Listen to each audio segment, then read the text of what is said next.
En el siglo XVI, en la vibrante y excitante Venecia, vivió una jovencita de nombre Nefisa. No existe mucha información sobre su vida, solo se menciona en algunos libros de la época, y su leyenda trascendió porque era una mujer muy piadosa y entregada a los valores cristianos.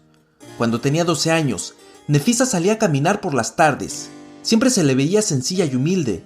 Era tanta su devoción y amor al prójimo que entregaba su cuerpo a vagabundos, a pobres y desamparados. Era tan misericordiosa que se dejaba cabalgar por los más necesitados. Nefisa no solo ofrecía placeres sexuales a los mendigos, también les daba sermones de compasión y sacrificio. El pueblo la empezó a tratar con fervor y amor. Eso sí, solo pedía una cooperación monetaria para los que no profesaban la fe cristiana. Tristemente, se cree que Nefisa murió muy joven. No hay registros de cómo ni dónde, pero se dice que ocupó los altares de algunas iglesias en Italia como la patrona de las prostitutas, las meretrices y las cortesanas. La historia de Nefisa no es la única que une a la prostitución y la iglesia.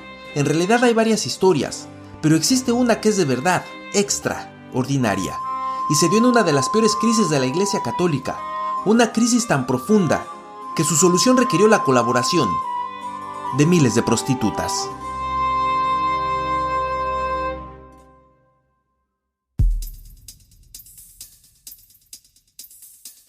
La cotidiana aventura de ser humano es extraordinaria.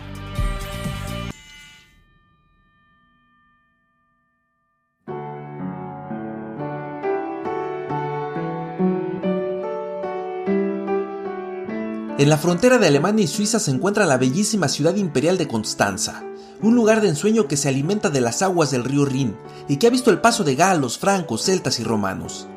Es una ciudad muy pequeña pero llena de historia.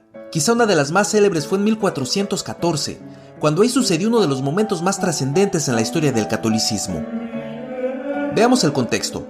El papa de aquellos años no contaba con legitimidad, incluso se había elegido otro papa, lo que tenía la cristiandad partida con dos papas, o mejor dicho, un papa en Roma y un antipapa en Francia. Los religiosos de la época tuvieron la brillante idea de nombrar a un nuevo papa que trajera la unidad, pero eso no solucionó nada, al contrario, lo empeoró. La Iglesia Católica quedó con 3 papas al mismo tiempo. Ante esa profundísima crisis al interior de la Iglesia Católica, se convocó de urgencia un concilio, y así empezó el fascinante, loco y sensual concilio de Constanza. El concilio empezó con discusiones, desacuerdos y traiciones. Incluso se interrumpió por varios meses por conflictos entre papas, monarcas y emperadores. Hubo escapes, encarcelamientos y condenas. Definir a un nuevo papa parecía imposible, era una guerra estratégica dentro de una catedral. Se luchaba por encontrar un ganador, un acuerdo, una iluminación del Espíritu Santo. Después de muchos esfuerzos, se logró nombrar a Martín V como el nuevo y absoluto papa, y así terminó el gran cisma de Occidente, una división que duró casi 40 años.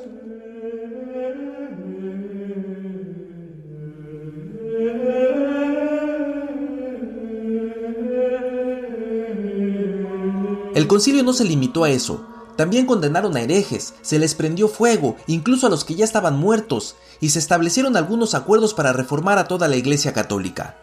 Con todos esos temas, los años que duró el concilio fueron intensos y enérgicos. Sin embargo, detrás de las grandes discusiones y los debates, el concilio de Constanza tuvo que incluir un factor para que todos los sacerdotes, cardenales y obispos estuvieran en forma, tranquilos y motivados.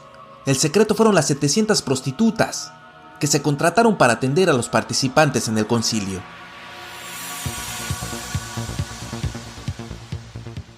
Pero no solo eso, incluso hay crónicas que mencionan que esas 700 cortesanas no fueron suficientes para los 300 clérigos y que el propio emperador del Sacro Imperio Germano, Segismundo, solicitó otras 1500 prostitutas.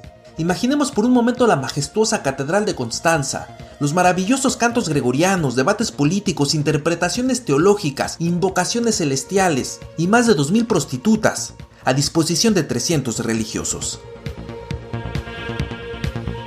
Las prostitutas en el concilio de Constanza quedaron honradas en una escultura en el centro de la ciudad. Esa prostituta anónima fue construida en 1993 por Peter Lenk. Se llama Imperia, mide 9 metros de altura y pesa 18 toneladas. La estatua tiene movimiento, se luce, se gira cada 4 minutos y también puede medir el agua del puerto. Imperia es un precioso y satírico recuerdo del concilio de Constanza. Es una mujer voluptuosa, su escote es extremadamente pronunciado, sus piernas largas y sus zapatos altos. Pero lo más interesante es que en sus manos sostiene dos hombrecillos desnudos. Uno lleva una corona y sostiene un globo imperial. Se trata del emperador Segismundo, el mismo que pidió más prostitutas para seguir con el concilio. El otro hombrecillo tiene la cabeza cubierta por una tiara papal y está sentado con las piernas cruzadas. Es una curiosa representación de Martín V, el papa del concilio. En cualquier caso, el mensaje es claro: el papado y el imperio no se podrían sostener sin las manos de esas nobles prostitutas.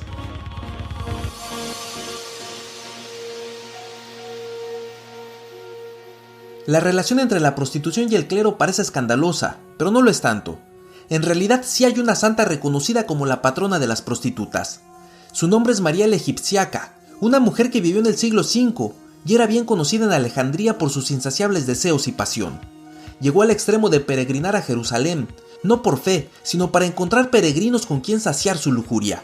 María la Egipciaca se arrepintió de su pasado justo en la entrada de la iglesia del Santo Sepulcro, y a partir de entonces se convirtió en una ermitaña. Murió después de 47 años de vivir en soledad. Se representa como una anciana canosa, muy bronceada por los años de vagar por el desierto.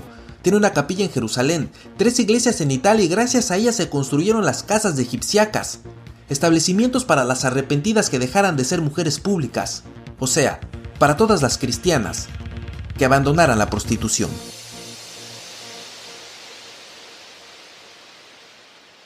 Regresemos a Santa Nefisa. Una de las fuentes que cuenta su historia está en un libro de 1534 escrito por Pedro Aretino. Aquí hay un dato muy interesante.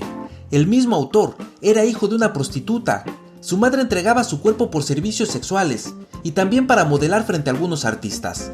Como el colmo de la ironía, una leyenda cuenta que ella fue la modelo de la Virgen María de la iglesia de Arezzo. Pedro Aretino era escritor y literalmente un hijo de puta. Creció en la calle pidiendo limosna, robando y escribiendo. Era un indigente burlón, irónico, cínico, hipócrita y genial. Murió en 1557 y en su epitafio reconocía que durante su vida se burló de todos. El único que se salvó de sus burlas fue el mismo Dios, y eso porque nunca lo conoció.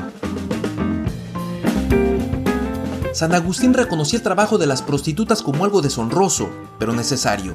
Sin ellas la sodomía y la bestialidad llegarían a los hombres más nobles y puros. Y Santo Tomás las comparaba con los desagües de un palacio.